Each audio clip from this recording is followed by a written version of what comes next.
Hi, I'm Dan Yost from Just Records, and this is Mixdown Mondays.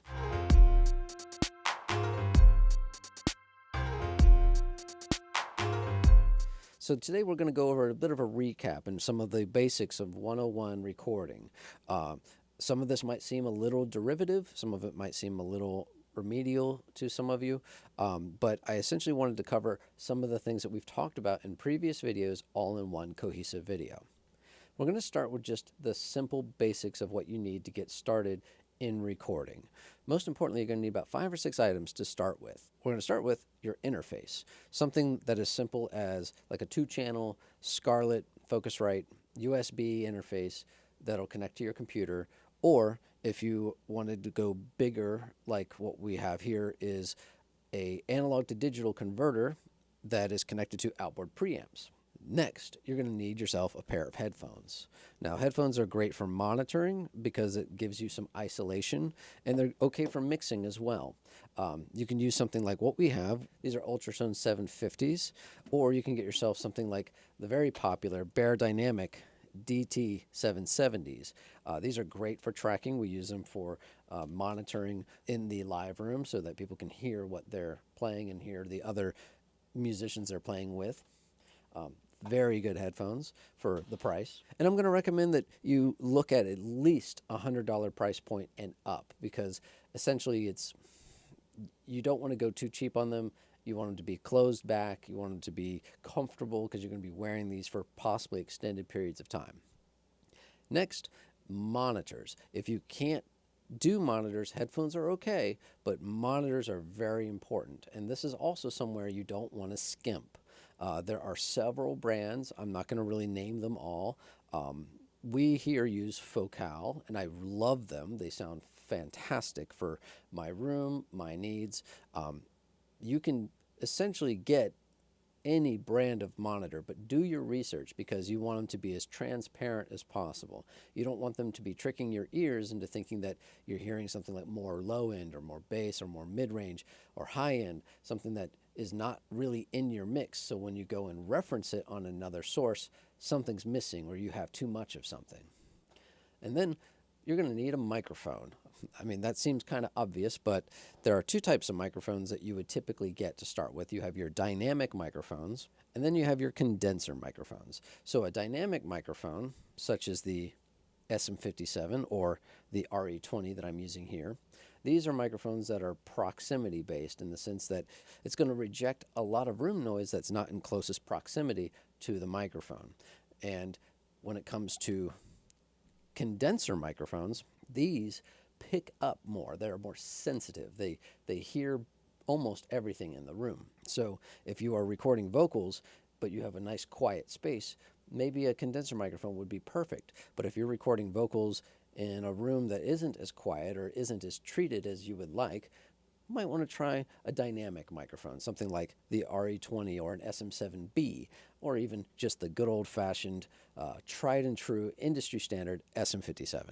This thing is on almost every record that's ever been made. Then you're going to need a DAW. DAW stands for Digital Audio Workstation, and there are several to choose from. We run Pro Tools. That is was an industry standard DAW, but now you can essentially use anything. In fact, if you have a Mac, for instance, it comes with GarageBand. That is a DAW, and that is something you can certainly record onto. Using an interface, using your microphone, using your monitors or your headphones, you can use almost any DAW out there.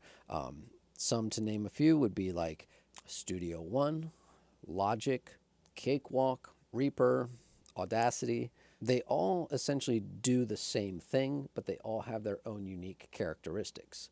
Some have greater ease of use, and some are a little bit hard to navigate.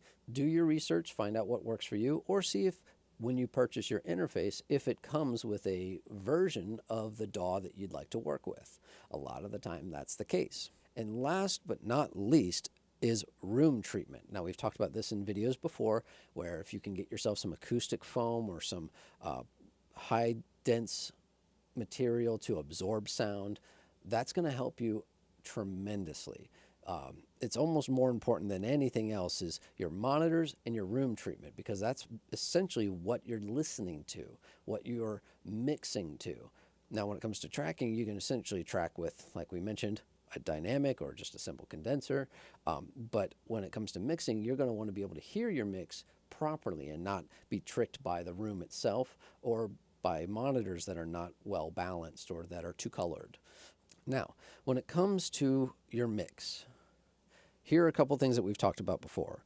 You're going to start with gain staging. I've mentioned this before in a couple of videos, especially in my Remixing the Past, because as a beginner, I did not properly gain stage a lot of the times. I wanted my mixes to sound more professional, to sound more like the radio mix that you hear when you hear music on the radio. It's nice and loud and present, and I thought the only way to really achieve that was to try to max out my input as much as possible, because logically that made sense to me. I need it louder, so I record it louder. But that then leads to headroom. We remove headroom when we record things at a too loud of an input. So you want to back down your fader, turn down the knob, gain stage properly, somewhere to where the meter on your DAW is registering around maybe -12, -16, -10. You can go up higher. You can go up to like -6. No, there is no like rule, but in the long run, you're going to be way better off recording at a lower volume so you have headroom to boost everything afterwards. So that covers both gain staging and headroom. But then when it comes to your mix, you're going to start doing things like balancing. We talked about balance before, and that's just essentially how the instruments play off of each other. If you have two guitars, you might want to have them at different volumes so that one is a little bit more blended and one of them stands out. And then if you have drums, you're going to want, let's say, your toms to be at a different level than your snare or your kick. So you're going to balance your mix. You're going to essentially place your faders, watch where your gain staging was, to ultimately give you a nice blended mix down on your mix bus. Then we can get into panning. We've talked about panning before, where you can pan an instrument 50%, 100%, 25% to the left or to the right, or keep it centered. We have what's called LCR, and that's left, center, right. And that's how you are going to be panning your mix. Sometimes you want to put stereo pairs in a hard pan, left and right. Maybe you don't. Maybe you want them to be more of a narrow pan so that it kind of sits more center. And then there's certain things that we just don't usually pan. Doesn't mean you can't. It doesn't mean you shouldn't. But you usually don't pan your vocals. That's usually going to be right up the middle. Same with snare and bass guitar. Now, back in the day, they would pan things all the time. You'd have bass all on the left and drums all on the right. You can do that if you want. You can do whatever you want. But most typical mixes nowadays have the vocals, snare, bass, and kick right up the center. Then you pan your guitars, you pan your pianos, you pan your drums, and then you get to play around with whether or not you like drummer's perspective or audience perspective when it comes to your drum pan. I personally like drummer's perspective because when I'm in the car and I'm kind of rocking out to the song, as someone who plays drums, I like to be where the drummer is. So my hi-hat's on the left, my floor tom's on the right. That's how I pan my drums. Unless the client prefers that I do something in audience perspective, and absolutely I just do that for them then. So then once you've gotten your gain staging, your headroom figured out, your balance, and your panning, you can then start to do bussing. Now, we talked about bussing before. That is when you take a group of tracks and you group them in signal path to a single bus or auxiliary send. And that way you have full control over all of those instruments with a single fader, such as with drums. You want to maybe have all of your drums to a drum bus so you can manipulate the entire volume of the whole kit after you've balanced the drums. Once you've gotten your panning, your bussing, your gain staging, and all of those things taken care of, then you can start adding effects or plugins to alter or change how the instrument is going to sound. For instance, we would normally start with EQ. And with EQ, the first thing you're likely going to do is start with a high pass filter. And that is when you curve off the low end of certain instruments, instruments that don't necessarily have a lot of low end, but could have that information recorded into your DAW, and it's just going to muddy up the mix later. So for instance, like vocals, you can roll off around 80, maybe even up to 90, 100 hertz if you want to. But it's safe bet to roll off everything below 60. You could even do that with most all instruments, such as the guitars, piano.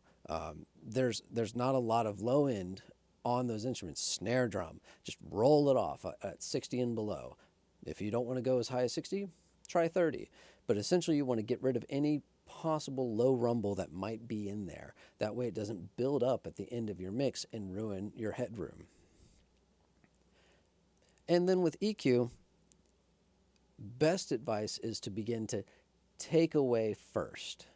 You can certainly add, no one says you can't, but it's always good to kind of take away a frequency rather than just boost a frequency. So if you have your bass and kick drum that are in the same frequency range, you're going to want to maybe pick one or the other and kind of remove a little room out for the other one to shine. Something like removing around 300 or 400 hertz out of the kick to allow room for the bass guitar to be in there. And maybe you want to remove it out of both. That way you get a little bit more of that mud out of your mix. Then you can boost maybe a little bit on that kick drum, where you can boost around 1 or 2K and kind of give it a little bit of punch or a little bit of that thwack that you want in the kick sound. Or do the same for the bass guitar to get a little bit of that finger or pick noise. After we've done some EQing, then we move on to compression. Compression is essentially making the quiet sounds loud and loud sounds quiet. Now you want to be careful with compression because you can over compress things and ruin the dynamics of your mix. But certain things do well with a little bit of compression. So pick and choose, add it here, add it there, see what you like, see how it changes in your mix. We can add a gate if we want to, somewhere after the compression, where that way the signal stops and it's not being fed through the signal chain and allows the music to kind of continue without having a lot of built up audio information that is unnecessarily there. It's things that you would put a gate on what might be your vocals so that the vocal mic isn't on during long periods in between when the vocalist isn't singing. And then lastly, you can add your reverb. Reverb can go on the entire mix, or it can just go on a couple of instruments. You would normally put it on a bus and bus your signal to that reverb channel, such as vocals, snare, guitar, acoustic guitar, electric. It doesn't matter. If you want, you can even put it on the full drum kit. A little bit of reverb on a kick can do some interesting things. Play around with it. And just like we said in previous videos, you don't want to necessarily put the plug-in of reverb right on your track because it's going to attenuate it. You want to put it on a auxiliary and then bus the signal there and do kind of like a parallel reverb. And you can do that with compression. You can do that with EQ if you wanted to. You can do anything, but I wanted to just kind of go over some of the real basics of how to get started. Let me know if you have any questions and what types of videos you might want to see in the future. I appreciate you watching. I hope this has been helpful. Thank you for watching Mixdown Mondays.